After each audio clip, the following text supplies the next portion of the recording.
জিম্বাবুয়েকে series হারিয়ে অবিশ্বাস্য মন্তব্য করলেন অধিনায়ক নাজমুল হোসেন শান্ত। 2 ম্যাচ হাতে রেখে জিম্বাবুয়ের বিপক্ষে টানা 3 জয়ে টি-20 সিরিজ নিশ্চিত করেছে বাংলাদেশ দল। মঙ্গলবার চট্টগ্রামের জহুর আহমেদ চৌধুরী স্টেডিয়ামে নাজমুল হোসেন শান্তর দল সিকান্দার রাজার দলকে 9 রানে হারিয়েছে। তাওহিদ হৃদয়, জাকির আলীর অনিকের পর ব্যাট হাতে রিশাদ সাইফুদ্দিন টাইগারদের জয় নিশ্চিত করেন।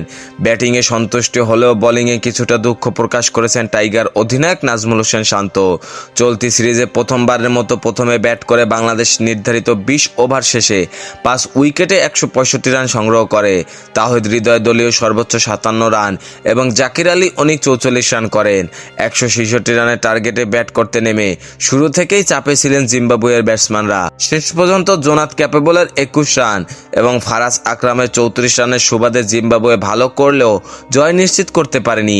বাংলাদেশের পক্ষে সর্বোচ্চ 3 উইকেট নেন মোহাম্মদ সাইফুদ্দিন এবং 2 উইকেট নেন রিশাদ হোসেন।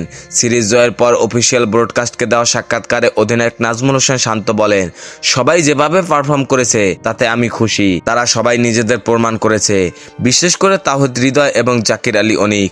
বোলিংয়ের শেষ দিকে পরিকল্পনা বাস্তবায়ন হয়নি বলেও আক্ষেপ করেছেন শান্ত। আমাদের প্রয়োজন ছিল পরিকল্পনা বাস্তবায়ন করার, তবে শেষ 5 ওভারে আমরা ভালো বোলিং করতে পারিনি। আমাদের এই জায়গায় উন্নতি করতে হবে। পরের ম্যাচে আমরা আরও শক্তিশালী হয়ে ফিরে আসার চেষ্টা করব। চট্টগ্রাম পর্ব শেষ, এবার বাংলাদেশ জিম্বাবুয়ে সিরিজ গড়াবে মিরপুর শেরেবাংলা স্টেডিয়ামে আগামী 10 ও 12 মে শেষ দুটি টি-20তে মুখোমুখি হবে এ দুই দল। এরপর টি-20 বিশ্বকাপের শেষ প্রস্তুতি হিসাবে যুক্তরাষ্ট্রের বিপক্ষে সিরিজ খেলতে টাইগাররা দেশটিতে উড়াল দিবে। খেলাধুলার সকল আপডেট পেতে আমাদের ইউটিউব চ্যানেলটি সাবস্ক্রাইব এবং ফেসবুক পেজটি ফলো দিয়ে লাইক, কমেন্ট, শেয়ার করে আমাদের সাথে যুক্ত থাকুন। ধন্যবাদ।